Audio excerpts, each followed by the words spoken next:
Peace be with you. So today I wanted to make a short video about some verses I read in the Surah Sajda, which is the 32nd chapter of the Quran. And in that chapter, God says, "Only they believe in our communications who, when they are reminded of them, fall down in prostration and celebrate the praise of their Lord, and they are not proud. Their sides draw away from their beds. They call upon their Lord in fear and hope, and they give out of what we have given them." So I come from a community of Muslims where generally few pray. A lot of people don't pray. A lot of people in my community who consider themselves Muslims do not pray. So this is a important topic that I wanted to just kind of clarify what the Quran says about it so people can at least know. I don't really never want to like proselytize or try to convince people into faith. I just like to help people make informed decisions. So this is like a part of my job almost. Before I do any procedures at work, I have to get people to sign informed consent, and for them to sign informed consent, they need to know what I'm about to do, what the risks and benefits of the procedure are, so they can have an informed decision, so they can make the right decision, and they can have all the necessary information to make that decision. This is why I make these videos. So God says only they believe in our communication. So the only people who believe in God's communication or the Quran are those who, when they are reminded of them, fall down in prostration and celebrate the praise of their Lord, and they are not proud. So when these people hear the Quran, right? Let's say you've just kind of lived in a gulf of ignorance, and now somebody comes to you and says, "Hey, brother, the Quran says this and this and so on and so on." Then you wake up. People who believe in God, they wake up. And so when it says they fall down in prostration, that is describing prayer, right? So these people pray. So when you pray, you fall down in prostration before God, which is the least, that is the greatest gesture of reverence that humans can make, but it is the least, you can do for God. In any case, this is what God says, those who,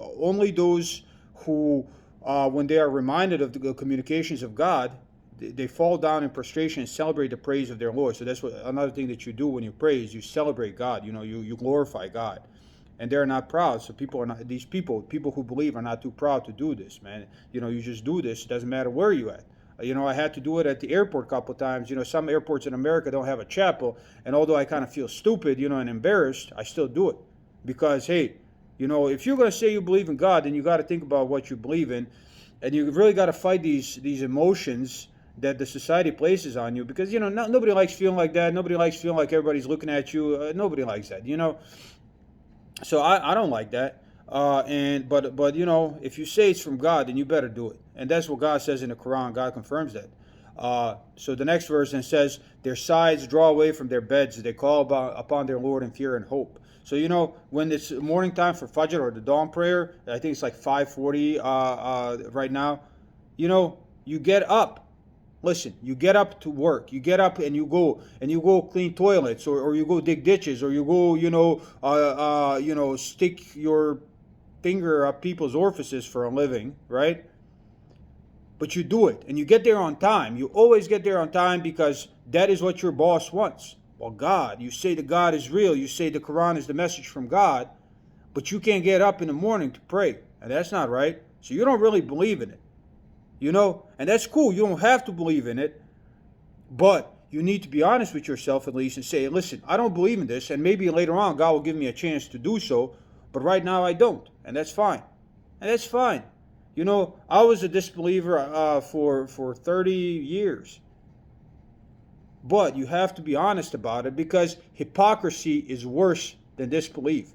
Because God says in the Quran, hypocrites get the lowest place in the hellfire. The lowest, even worse than the disbelievers. So God says, these people who believe, their sides draw away from their beds, and they call upon their Lord in fear and hope. Like it's like almost like a father figure in a sense. We fear our fathers and our kids, but we also have hope in them. They are our protectors as well. So we believe them. We have faith in them. That's what it is. When you believe somebody without question, then you have faith. So you should believe God without question and what God said in the book, and have faith that that is the best for you, that is the best for society. And if you have a little bit of reason, you will realize that that is in fact true. So that's what it is, you know.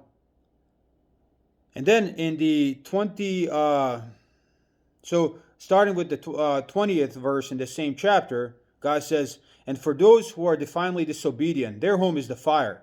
Whenever they desire to go forth from it, they will be brought back into it, and will be said to them, taste the punishment of the fire that you called a lie. And most certainly we will make them taste of the nearer punishment before the greater punishment, that hopefully they may turn." You know, suffering and depression brought me closer to God. Whenever I'm depressed, and everybody gets depressed, right? Everybody gets sad sometimes. Nobody's happy 24/7. But whenever I get depressed, I am the closest to God. So when God gives you these trials, God's just trying to wake you up and bring you closer to Him. From where I'm at in Bosnia, communism was the name of the game before the war. After the war, you had so many people turn to God during the war. It was incredible. It was incredible. All these people who were Muslims just in name all of a sudden became real Muslims. But as soon as the war ended, what happened? All of them left away. And God says, warns about this, but that's another topic entirely. The last verse I'm going to quote is the 22nd verse. And God says, "And who is more unjust than he who is reminded of the communications of his Lord, than he turns away from them? Surely we will give punishment to the guilty." So right now, I shared with you, if you watch this video, I shared with you the communications of God, right? Now, if you turn away from them, what does God say about you? Is there anyone more unjust than you? And if you call yourself a Muslim, that makes you a hypocrite. You know, all of us may be hypocrites to some extent, and it is a struggle to clear yourself off of that. And for that, you really need the prayer and the fasting and really jihad, which means struggle in Arabic. It isn't war. It is a war in a sense that you're trying to do this, right? Some people can't even make themselves get out of bed for Fajr, for dawn prayer. So even that can be a jihad. But this is what God says. So if you consider yourself a Muslim, this is what God says. Those who are, when they are reminded of communications of their Lord, they prostrate and they praise and glorify their Lord. And those who are turned away after they heard the word, who is more unjust than them? Nobody. Their punishment is theirs. So that's it. That's all I wanted to say. It is really, really important for people who consider themselves Muslims, especially people that come from cultures like my own, where a true emphasis on what Islam truly is has never been placed. People need to know this. So that's it.